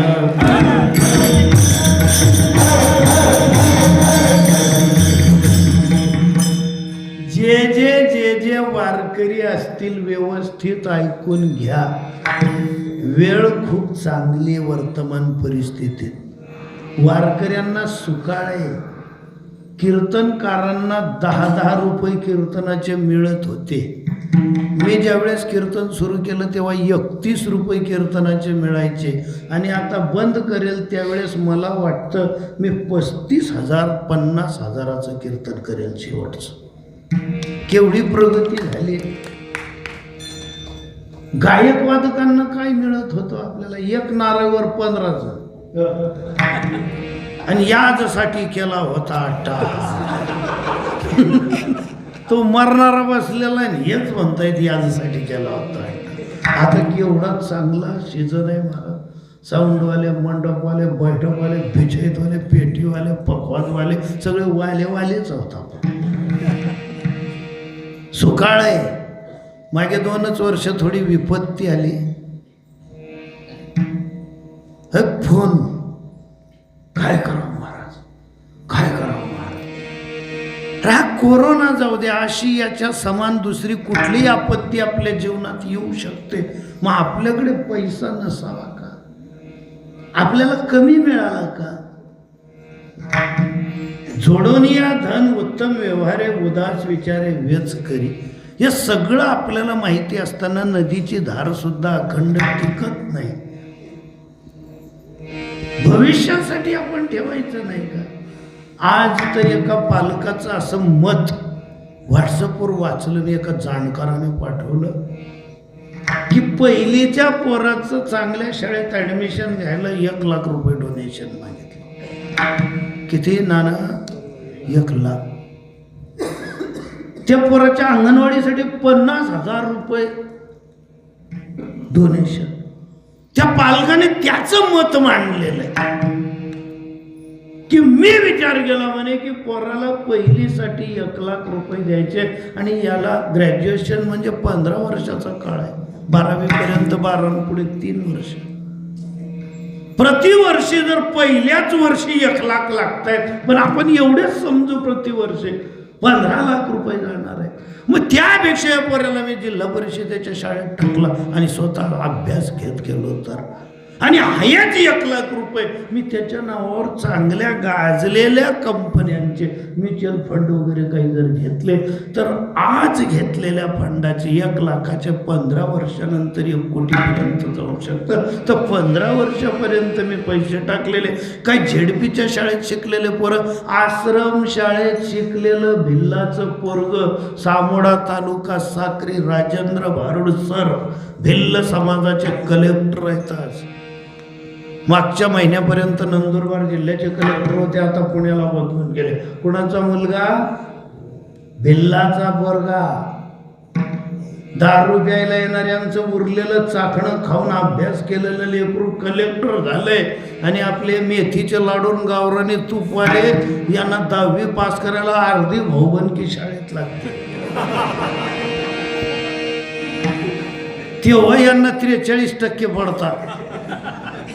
एक तर निलाजऱ्या बापानी पोरग माझ्याकडे आले, बाबा परवा 43% पडले. म्हणतो तुम्हाला अशा डिप्या दिसल्या ना इतकं चढायला, दोरी दिसली नाही का फाशी घ्यायला कुठं जाईल राय. जिल्हा परिषदेच्या शाळेत सुद्धा पोरं घडू शकतात पण आपल्याकडे पैसे आलेत ना. पैसा कसा चूप बसू देईल आपल्याला? जर 15 वर्षापर्यंत असा पैसा समजा चांगल्या विद्यालयांमध्ये भरला, नोकरीची हमी आहे का? नोकरीची गॅरंटी आहे का? पैसा जाईल पुढे. जर नोकरी नाही, लग्न नाही, नारळ गोटा नाही, डायरेक्ट गणमोक आहे. दशक्रिया 15 लाख बी घाल दे ना, नारळ गोटा बी नाही. करायचं काय? विद्वानाचं मत आहे माझ्यापर्यंत पोचलेलं होतं, लगेच माझ्या पोराला सांगितलं. म्हटलं दक्षता घ्या, दरवर्षी पोरांच्या नावाने म्युच्युअल फंड काढताना नाही 1 लाख रुपये टाकता आले तर 50,000 रुपयाचे त्यांचे फंड घ्यायचे, स्वतःच्या नावाने घ्यायचे, पोरांच्या अभ्यासाकडे पूर्ण लक्ष द्यायचं आणि 100% नोकरीला लावायचं. नाही लागले तर आपल्याकडेच कितीतरी कोटी रुपये असतील आणि त्याच्यावर पोरग व्यापार करू शकेल. सुखाचे व्यवहारी सुखलाभ झाला, आनंद कोंदला मागे पुढे. तुम्ही आपण वारकरी लोक काय सांगत होतो मी? तुकाराम महाराजांनी आपल्याला एकच पथ्य दिलंय आणि काळ खरंच चांगला आहे. एक लक्षात ठेव प्रत्येक वारकऱ्याने, आपला नुसता गणवेश पाहून, आपला नुसता गंध पाहून आपल्या बापाच्याच नाही आपल्या आजोबाच्या वयाची माणसं आपल्या पायावर डोकं ठेवतात. ज्या बाया आपल्या आज्या शोभतील, आईच नाही, त्या आपल्या पायावर डोकं ठेवतात फक्त आपल्या माळा आणि गंध पाहून. त्यांनी आपल्याला अजून असं विचारलं नाही की महाराज तुमचा हरिपाठ पाठ आहे का? ज्या दिवशी विचारायला लागतील ना, मला तर वाटतं 100 पैकी 20च कीर्तनकार कीर्तन करू शकते. आईशींना तर घरीच जावं लागेल तात्यांना विचारायला की आम्हाला घेता का नांदगाव मार्केटमध्ये पोते व्हायला. विचारलं की लोकांनी, अहो रामकथा सांगणाऱ्यांना विचारलं नाही, महाराज तुम्ही तुमच्या आईची सेवा करता का? निमूटपणे लोक रामायण ऐकतात, कीर्तन ऐकतात. कधीच कोणत्या वारकऱ्याला विचारलं नाही की तुम्ही तुमच्या पत्नीशी अमानुष वागणूक करतात का चांगलं लक्ष्मीचा दर्जा देतात? विचारलं का? कोणीच विचारलं नाही. लोक फक्त एक पाहत आहेत तुमच्या आपल्याकडे पाहून, काळ चांगला आहे, काळ बदलला नाही की हे फक्त ज्ञानोबांचे, हे फक्त तुकोबांचे माणसे. एवढं फक्त लक्षात ठेवलं, काहीच नाही. आणि सरळ मस्त काय हे पायावर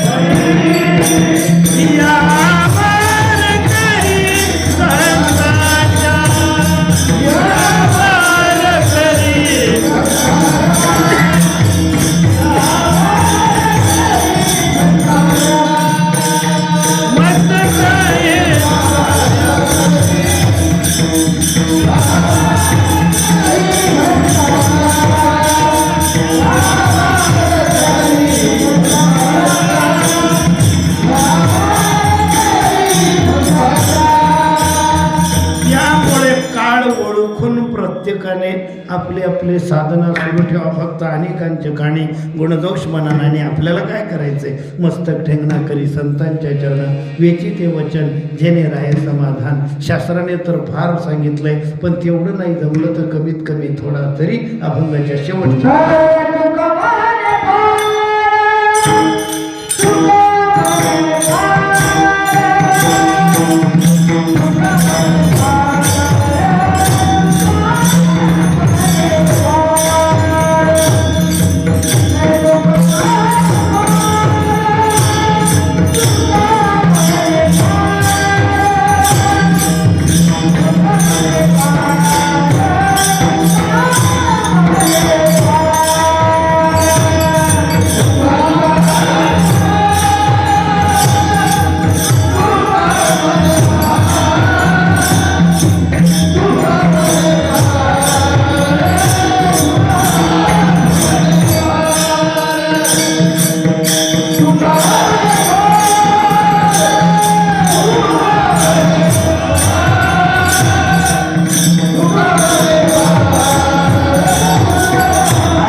होता आणि मी तुम्हाला बोललो होतो की देव दिल्याशिवाय मी कीर्तन बंद करणार नाही. मग तुम्ही असं म्हणाल की नुसतं गप्पांची किंवा चालींच्या ओघामध्ये टाईमपास केला.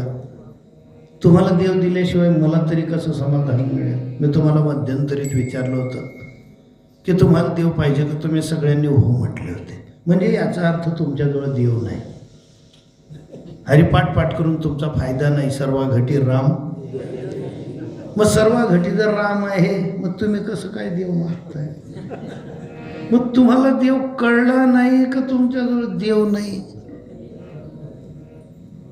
पुरुषांसाठी सांगतो, आपले माता पिता देव आहेत. मातृदेव, पितृदेव. पत्नी कोण आहे? झोपी घ्या झोप. आता बाया म्हणतील आमचं नाव काढलं ती वाजांचे डोळे लागतात. यांना चांगलं खाऊ घाला. ती बरी होती तुकाराम महाराजांची बायको घुस मारायची. बाया म्हणतील माझं म्हणणं नाही. आई देव आहे, बाप देव आहे, पत्नी कोण आहे? लक्ष्मी. हे किती माणसांना कळलंय? मलाही कळलं नाही अजून. तुमचं मला माहिती नाही. पत्नी जर लक्ष्मी आहे मग लक्ष्मीचा नवरा कोण असतो? नारायण. लक्ष्मी नारायण. मग पाहून घ्या, नारायण तमाखू काय का? नारायणाच्या खिशात पटेल पुडी असते का? विमल पुडी असते का? आपणच नारायण नाही. आणि विचारा तुझं भावा आहे देव. हो, आणि तू कोण आहे? आपणच देव आहोत. जर आपण देव नसतो, मानव आहोत.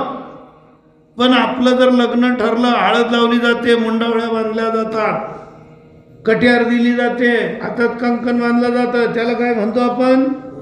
नवर. तू देव आहे. नवरदेव का म्हणतो देव आहे म्हणून? वास्तविक माणूस आहे. काय म्हणायला पाहिजे? नवर माणूस. हळद लावली की काय म्हणायला पाहिजे? नवर गधड. देव का म्हणतात? तू देव आहे. आपण आपलं देवत्वच नाही ओळखत. त्या मुलीलाही हळद लावली, तिला काय म्हणतो आपण? न वरी. वरू नको तू ब्रह्मांड नाही काय? भगवंताची चितकला आहे, आदिमाया शक्ती आहे. काही उपयोग नाही, काही हाती लागणार नाही. तुझ्या मनाचा विचार होणार नाही ना शरीराचा. या भानगडीत पडू नको. पण तिने ऐकलं नाही. दोघं एकत्र आले, तदेव लग्नम सुदिनम झालं. आणि मग त्यांना सांगितलं आता तुला तुझ्या 42 कुळांचा उद्धार करायचा आहे. पोरीला सांगितलं, पोराला सांगितलं 21 कुळांचा उद्धार करायचा आहे. आता प्रकृती आणि पुरुष, नर आणि नारी, समर्पण आणि आक्रमण दोघंही एकत्र या. काहीही करा पण द्वारकेचा राणा आपल्या घरी आला पाहिजे. आणि तो आपल्या घरी आणण्यासाठी, तुम्हाला पूजेसाठी तुमची आई देव आहे, तुमचा बाप देव आहे. बायांना काय सांगितलं? ज्या 50च्या पुढच्या असतील, ज्यांच्या पोरांचे लग्न झाले असतील, त्यांना सांगतो तुम्ही कोण आहेत? देव. सुनांना शिव्या देऊ नका, देव आहेत तुम्ही. सुनाची भाकर बिकर चुकलीत लगे शेजारच्या घरी पाहिला का बांगलादेशचा ना कशा? देव आहेत. हे दिवस का आले? माणसं बाप आहोत आपण, मुलाचा सुनेचा सासरा आहोत. ती आपली मुलगीच समजा. उद्या पत्नी मेली, पाया पडायचे कामात ठेवू नका. आजच मर्यादेत या. उद्या तीच पोरगी आपली सेवा करेल. आपल्या पोरी परणून गेल्या. गृहस्थाश्रमाचा सत्यानाश करून ठेवला लोकांनी. जिकडे चाल तिकडे आग लागली. असे दिवस येणार होते का? 39 वर्षाचे पोरांना लग्न जमत नाही. मुली कमी आहेत का? काही काही अंदाजे ठोकून देतात मुलींची संख्या कमी आहे. कधी मोजल्या रे तू? कधी पाहिल्या? आता शाळा उघडतील. एक एक शाळा, एक एक कॉलेज, एक एक हायस्कूल, प्रायमरी स्कूल. शाळा सुटताना जाऊन पहा किती किती मुली शाळेतून घरी येत आहे. आणि आपल्याच मुलाला कशी भेटत नाही? पात्र नाहीत. पात्र राहू द्या बरं. आजही मुलीवाले मुलावाल्यांच्या घरी जात आहेत की आमच्याकडे मुलगी आहे, तुमचा मुलगा अशा अशा सर्व्हिसला आहे, तो वटमध्ये तो मुला मला सांगतो पाहू आता कधी पाहू. मुलगा पात्र आहे. ज्यांचे मुलं पात्र नाहीत ना तेच मुलीवाल्यांना विचारतात, करायचंय का यावर्षी, तुला काय करायचं उडीतून, आम्ही करू नाही तर मारून टाकू वाट. नाही आपला मुलगा होता, मग तू कशाला जाहिरात करत फिरतो, त्याला पात्र कर ना. या पोरांचा अपमान कोणी केला? मुलांनी केला. पात्र नाही ठरले आणि त्यामुळे बाप इकडे तिकडे भीक मागत फिरतोय मुलीची.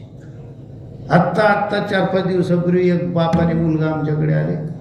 मुलाला वय विचारलं, म्हटलं बेटा तुझं वय काय? म्हणे 39 वर्ष 3 महिने. हे नवरदेवाचं वय आहे का? हे तर नवरदेवाच्या बापाचं वय असलं पाहिजे. 39 वर्ष 3 महिने. त्याचा बाप म्हणतो महाराज तुम्ही इतके फिरता, एखादी मुलगी पहा. म्हटलं मी पोरी पाहत फिरतो का? इतकं फिरता म्हणजे कीर्तन करतो का काय? नाही पण तुमचा परिचय, माझा परिचय, आणि हा तुला फक्त निर्माण करता आला का याचा परिचय. मी काय परिचय देऊ तिथे? विचारलं पोराला. त्याचा बाप म्हणतो असं कर, बाबाच्या पाया पड. ते पोरग पाया पडायला आलं, टक्कल पडेल. आवती भोवतीच्या भिंती पत्रावळी या. त्याचं ते टक्कल पाहिलं तो पाय पडला. मला आशीर्वाद सापडत नव्हता. कर्म धर्म तुम्हा असावे कल्याण, घ्या माझे वचन आशीर्वाद. त्या पोराला काहीतरी विचारावंच लागेल. म्हटलं बेटा तुझं नाव काय? अरे म्हणे प्रशांत. म्हटलं प्रशांत तुझ्याकडे अर्ध तिकीट पण आहे का? केसच उडून गेले. ज्याचा बाप म्हणायचा पहा म्हणे महाराज फार बरं होईल. म्हटलं तुम्हाला एक प्रामाणिक सल्ला देऊ का? याचा तुम्ही लाल गन काही करू नका. गन मोकायाच का टाका. हा काय बोंब पाडी आते. ही जी गृहस्थाश्रमाची स्थिती झाली याला जबाबदार. शिक्षणाचा दर्जा माहिती नसताना विनाकारण खर्च करून पोरांना शिकवणे प्रतिष्ठा म्हणून तसं न करता असं काहीतरी ज्ञान शिकवा की दोघं बाजूंनी नफा राहिला पाहिजे. त्याला म्हणतात व्यापार. आता तुम्ही मार्केटमध्ये त्यांना व्यापारी म्हटलं जातं. ज्वारी काळी झाली तरी त्यांना नफा, स्वच्छ राहिली तरी त्यांना नफा. ना आपले लोक शेतकऱ्याच्या मालाला भाव नाही, व्यापारी बना ना. व्यापारी व्हा. कापड दुकान, भाव उतरले तरी कपाशीचे भाव पडले, कपडाचा भाव उतरी घ्यात का? नफा. सराफांचे दुकान घ्या, घडायला गेले तरी त्यांना नफा, मोडायला गेले तरी. मग कधी गृहस्थाश्रमाचा अभ्यास करणार? आचे दिन पाचे गए कियान हरीचे हेत. कल्याणाचा मार्ग आणि त्या मार्गातून प्राप्त केलेलं सुख याला देव म्हणतात. देव म्हणजे नुसता शंखचक्र गदा पद्माधारी भगवान नाही. जिवंत असताना सुखातून निघणे, ते सुखी सुखी होणे, हे सुख मात्रचे कोणे अनुभवावे त्याला देव म्हणतात. आणि तो देव प्राप्त करा तुझं व्हावा हे देव. तरी हा सुलभ उपाव झालेले सेवा भगवान शनेश्वरजी यांच्या चरणी सादर समर्पित करून सेवेला पूर्ण विराम देतो. अगोदर जय विठ्ठल करू का? काही बोलायचंय तुम्ही सांगा. बसून जाऊ का? बरं या. तुम्ही बोलणार आहेत डॉक्टर साहेब? तुमचं झालं की यांना 2 शब्द. जय हरी. चालत आलेला अखंड हरिनाम सप्ताह तथा ग्रंथरा ज्ञानेश्वरी पारायण सोहळ्याचं 49वे वर्ष. आज तृतीय दिनाची सेवा. आजचं वाक्पुष्य समर्पित केलं आपल्या उत्तर महाराष्ट्रातले ज्येष्ठ श्रेष्ठ कीर्तनकार हरिभक्तपरायण विश्वनाथ महाराज वाडेकर. महाराजांचं मी आभार मानण्याच्यावर कौतुकही करतो. कारण महाराजांनी या सप्त्याला पाकिट काही मिळो पण 1000 वर्गणी आधीच देऊन टाकली आहे. असे महाराज मला वाटते प्रथमच आहेत. महाराज आपण मराठी, हिंदी आणि ऐराणी भाषेचा वापर करून स्वच्छ अशा प्रकारचं श्रवणीय चिंतन केलं. म्हणून या संतांच्या वतीनं, उपस्थितांच्या वतीनं ज्ञानेश्वरी पारायण समितीच्या वतीनं आपलं मनापासूनचा आभार व्यक्त करतो.